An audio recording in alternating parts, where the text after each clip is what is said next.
Nathan, I think, in all honesty, after the way you were speaking after the game the other night, we're perhaps a little bit surprised that you're here in front of us today. Are you a little bit surprised as well? No, not really. After the game, there was a lot of emotions and stuff. I always try to be honest in my press conferences. I never try to flower anything. I don't hide behind anything. So sometimes I wear my heart on my sleeve and so on. I was disappointed the other night. And look, I didn't want to come in front of everyone and just say, look, once again, we've had more chances, more shots, more possession, because it becomes like a broken record, because that's basically what's been happening to us. As I said, we've repeated the games that we didn't play well in, but in pretty much 7 of the 10 games we've controlled the game. We've had more of everything. And you said about one of our worst performances. It actually wasn't. We controlled the game. It's just because of the game it was against to the bottom two, and had this real predicament. But we had the majority of the game. It's just we just couldn't find a goal. You said that you've had a good dialogue with the owners throughout the time that you've been here. Have you spoken to them again after that game, and have you been given further time, so to speak? Look, I speak to the owners all the time. Let's be clear about it. The owners here are fantastic, and they've been brilliant for me, because they appointed me, they've trusted me more than I've deserved, if I'm honest. But they know the work I do, and they know that I'm a fighter and I'm strong. And any conversations I've had with those will obviously remain private in terms. But I've got a good relationship with John especially, but also with Peter. So look, I have regular conversations with those, and I've spoke to John this morning. We have a meeting on Thursday, usually 8:45. That hasn't changed, so it's been normal service really. So do you feel as if they're still fully behind you then? Look, I know they're fully behind me, because if they weren't, I'd have gone a long time ago. Let's have no bones about that. They want me to succeed. They want me to do well. They want to give this the maximum time. I just have to start repaying them, or we have to start repaying them. And at the minute, we haven't done that. If that continues, then look, I'm not dull, I'm not stupid, and so is everyone else. There's a certain time limit on that, regardless if they set it or not. So do you feel as if you have a specific time? Has any specific time been given by any point in the season? Even if it was specific time, if he said, look, if you don't win on the weekend, it'll be it. Even if they said that, I wouldn't come out and say that anyway. That's not been said to me, right? But I'm not naive enough to think that this can continue. Now, yes, we've been given time because of the work we've done. We've been given time because statistically, they just think it's got to change. Because you can't, there's no team in the Championship like us creating as much, dominating, or having as much control of football matches as we do, and then losing. There's no team in the Championship that does that. So they persevere as much as they can. There's only certain long that can happen. So how does this situation change then? We win a game. We win a game, and we win it doing the same things as we do, and then we sit down and evaluate it, and then can that kick-start? Now, look, if there was no light at the tunnel, then I'd be gone. If we were hanging on to games and clinging on, and we were a poor side, then something would have to change, and it would have changed a lot sooner. But we're not. They see the stats. They're stats-based people, so they see what we've done and how we've worked. And yes, we have to eradicate errors. Yes, we have to be more clinical. But the basis is there. There is a team there, and then as soon as it does change, whenever that is, and hopefully that's soon, then there's a team there that can win a lot of football games. So they've given me enough time, and they've wanted it to change for me, and if it doesn't, they will make the change, and I will fully respect that if that happens. You mentioned your honesty, and it's I agree with you. You are very honest when you speak to us all the time. Do you think sometimes that's maybe been a downfall for you? Do you think you've been too honest at times? I don't know. But I think every press conference, everything you do gets scrutinised. When things don't go quite well, everything gets scrutinised. People have said, and I heard, I don't read press, I don't listen to much. People said about Danny Murphy, said something about my arrogance in playing the diamond. I've played the diamond 12 out of 32 times, so I don't think that's a perseverance with a certain thing. I speak to the players about, I would like to play a certain way. How can we get better? Because I like dialogue, but then it's our work, and we try to get those things. Last year we kept 8 clean sheets playing a 4-2-3-1, and we only won 2 of the games because we couldn't score a goal, even though we were creating chances. Then we played Diamond, we created more than pretty much everyone in the Championship. We just can't score the goals we need to win the game, so there's just something not quite clicking. Then if you evaluate press conferences, sometimes I'm too honest. If I then come out and said, right, it's all the players, it's players' fault, that people would say, he'll lose the players doing that. If I then come out and said, it's all my fault, they say, well, why is he not saying about the players? So all I do is, fans are not stupid, people are not stupid. You see the games, people see the games. The stats are there to be thing. There's been errors made, so I've had to say about those. People say, and they look for stuff within things, that it's Nathan Jones' fault. I hold my hands up. I've not been good enough here. Other managers probably would have got better results, but would they have done the work that we've done? That's the only defence we have. So the only thing I can do is be honest, because that's true to myself. And maybe I am, but I see certain things. I train. We train a certain way. We have an environment that's disciplined. There's no discipline problems now, and we've just been slightly unfortunate. That could cost me my job, but hey, my honesty is I'm strong. I'm a proud man. I'm a proud manager. I'm a hard-working manager. I don't shirk a challenge. Never shirk a challenge. We've lost games, and the fans could read. I go around the pitch every single day, and I'm away fans saying I'm getting sacked in the morning, but I front that out because I'm a strong individual and I'm up for the challenge here. And for however long I am in charge of this club, I will be at the forefront of the fight. If it doesn't work out, I'll hold my hands up and I'll walk away with a poor win record, but my pride intact. How hard is that for you personally to deal with? Because we all have pressure in every job that we always do, but when you're in a position like yours at a club like this, does that affect you? Does that get to you?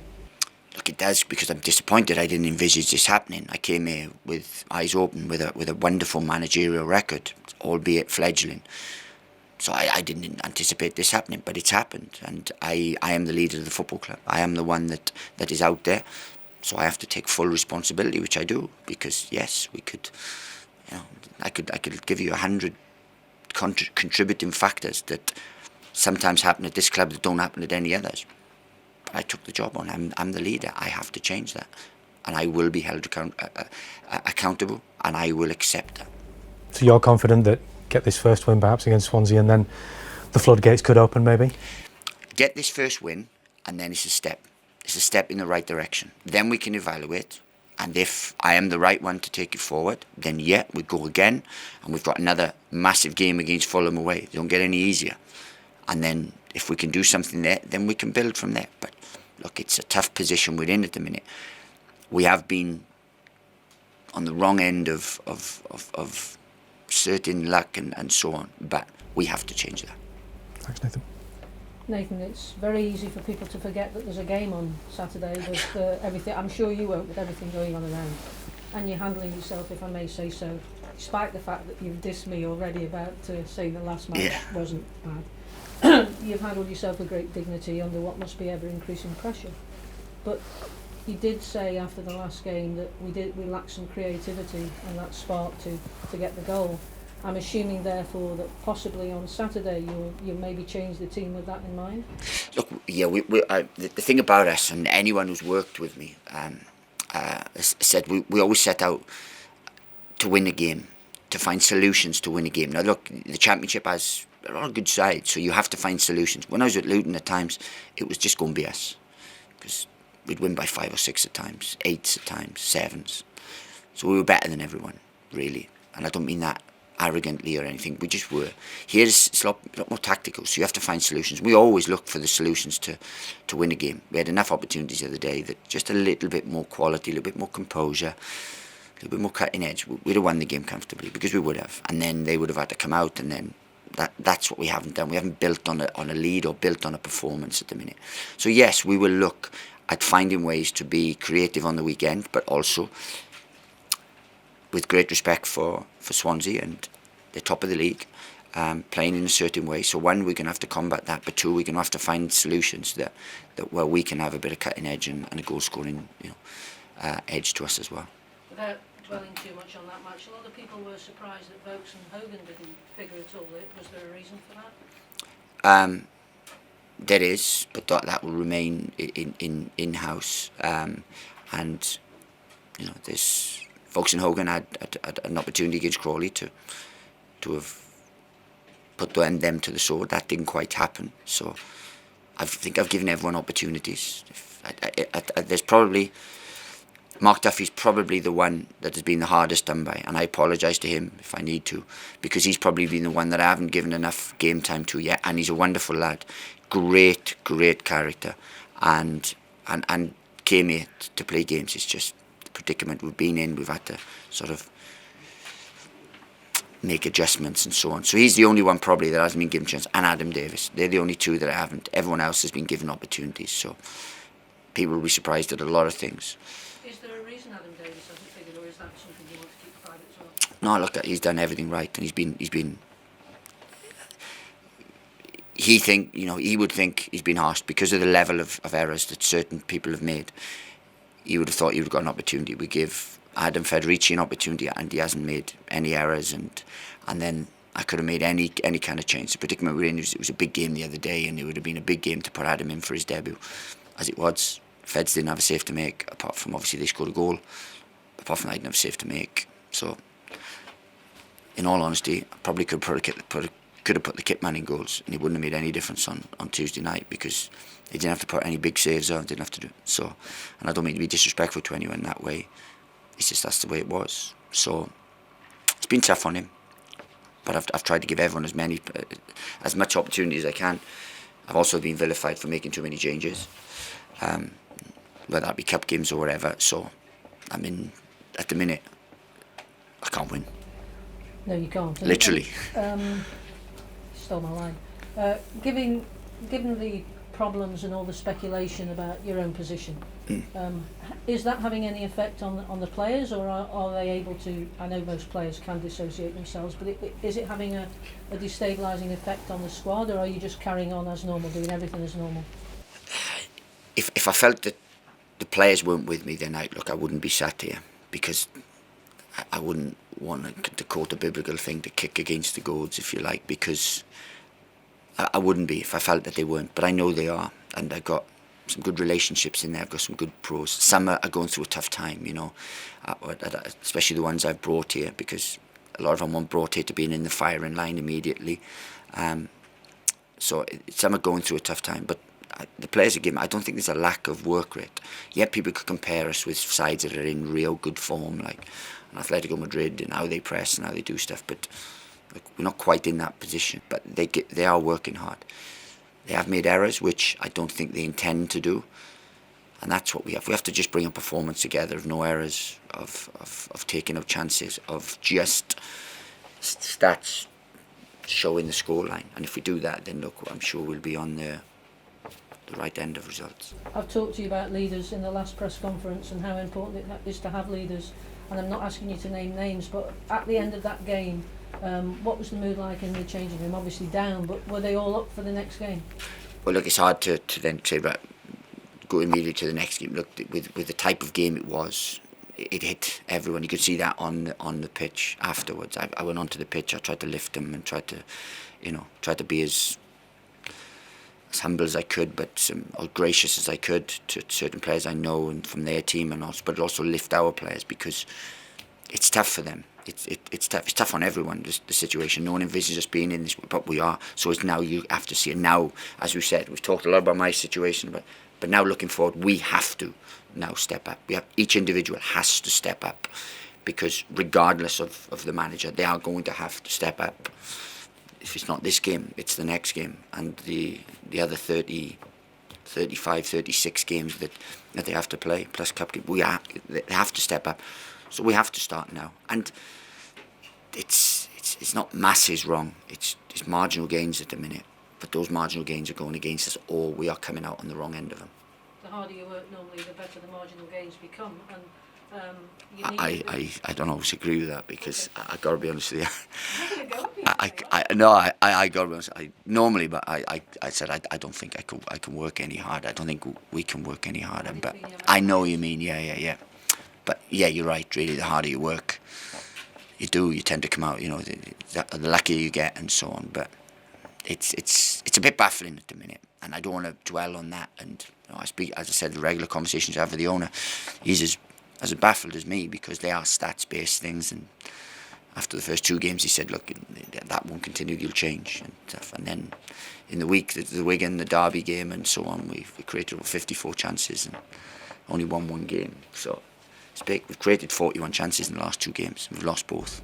The stats say that, well, the facts are that we need 1.33 points to be certain to stay in this league next season, which, looking at the squad we've got, is very doable. But you keep saying that things have to change, and I know that we all want things to change. The owners will not have an infinite amount of time, but I think at this point you've been very gracious with what you've said about the owners, because everybody in this room and every fan knows you're under increasing pressure. There must come a time when you worry about yourself. Oh, no, of course, but that's not my job to worry about myself. My job is to get the best results for this club, and that's what I haven't done at the minute. So, being the leader of the club, one, I have to make sure that I lead. So I do that. I think I do that. I put myself out there, and I work harder than any other individual. And I don't mean to say that people don't work hard, but I'm usually one of the first in, and I know I'm the last out. So I can't do that anymore. I don't shirk responsibility. So I think I'm doing that phase of my leadership, and I'm up for the fight. I really do, and I don't want to give up on this, because it's a great opportunity. I've worked hard to get here, and I don't want to, because I believe in what we do, and I believe that we can turn this round. Now the owners, whether you say 1.33 points or whatever it is, there's enough ability in the squad to get those points. Now the owners won't have an infinite amount of time, and they won't give me an infinite amount of time. And look, it won't. Decisions will be made in weeks rather than months if things don't change. But they've been brilliant for me, and they are great. And look, everyone says about, there's a cliche about them, but these are Stoke fans, and they're great fans, and they're great owners. They really are. They're the best. It would hurt them to let me go, but they'd have to do it. But I couldn't have any argument with them if it happens. And the last thing from me, hoping that you are the last man out, literally, is, do we have any injury news? No, not really. That's one part of our work we do very well. We've had the availability rate is 94-95% we've had, because of the work we do, the training we do, and that's been pretty much the case. It's only Ryan really, and obviously Nathan Collins is banned, and that's all. So big squad to choose from, which isn't always helpful, because it's slightly bigger than we would like due to certain factors. So no, we're all good. Good luck. Thank you very much. You touched on Scott Hogan, and you've said last season that you should be judged very much on the sort of signings that you would be making. But you played 7 of those new signings in the Crawley game, and it didn't come off. Since then, it's been like 2 or 3 new signings. Have the new signings proved to be a disappointment to you? It's a good question, really, but you have to think a lot of them were brought in to add hunger to the squad, because we had marquee players here. There was a lot of money spent last year on marquee players, and they're the ones that we envisage playing. What we did really want to get is a big goal scorer, someone that would guarantee you goals week in, week out, and without being disrespectful or saying too much, the board tried everything to get for us to buy one, but certain restraints, and we couldn't do that. Scott was on our list, and we brought in, and we've not had a problem with Scott. The predicament we're in, no one's really hit the ground running, but I don't say they've been a disappointment. 1 or 2 could have been better, but I don't think it's just been them, because it's just been symptomatic of what we got. I think in the first game, I think we played a number of our signings that we started. I think without Nick Powell played. So did I think Nick Powell played. I think it might have been one of the only ones, because we knew we had a good squad here already. So we needed to add hunger and a bit more. I wouldn't say humility really, sort of to the squad, and we did that. But the marquee players were already here, so I think collectively we've just not been good enough. When you talk about hunger, I think fans always think about strikers, and there never seems to be many strikers on the pitch. I mean, yeah, okay, the other players are all having a go. I mean, Carl Vickers even had a shot on Tuesday it was. But why don't you play with more strikers actually on the pitch? For the first 6 games, I played with 2. It's not many in the Championship do. Is that correct? Well, played a diamond with 2 frontmen. Pretty much all my front games. We created a load of chances, more than pretty much everyone else in the Championship, but didn't score. Then we have to find ways of scoring, so we do, or we try to. And we did play with 2 front men on the weekend, in both games, with Nick Powell and with... So how many strikers do you want me to play with? Or do you want me to play with different strikers? Is that what you're saying? I think what fans are saying is that they don't see those people as out-and-out strikers, and you're creating the chances, and there's nobody knocking them in. And you look to them, you think, oh great, they're going to get the ball, and you look in the box and there's nobody there, or Lee Gregory's just trying to catch up, or he's the one actually out. At times, I don't agree with that, because I mean, have a look. Statistically, we create and have. We've hit the bar and post more than anyone else in the Championship. We've created clear-cut chances. We had 18 shots the other day. I don't know how more positive I can be. That hasn't been our problem, because we scored in pretty much every game. It's keeping clean sheets, stopping errors, keeping 11 men on the pitch. That's been a problem. Someone can say, yeah, I'd agree with you. Now, at Crawley, I played with 3 strikers, by the way, and we got beaten by a League 2 side. So what I could do, I could play Sam Vokes at centre half and then just have a shot from there. I could do anything you wanted, but it's not systems. It hasn't been systems. It hasn't been the amount of strikers I've had. We just haven't been good enough collectively, and we've conceded from usually our first chance that we've conceded, and then it takes us 7 or 8 to score a goal. That has to change, regardless of who I play. You know, regardless of who I play. We've had enough chances to win plenty of games. There's been enough strikers on the pitch to play things. There's been enough attacking players on the pitch. We've had enough possession to have won games. We have conceded less chances than opposition in pretty much every game, so we should be winning games, but we're not. So something has to change.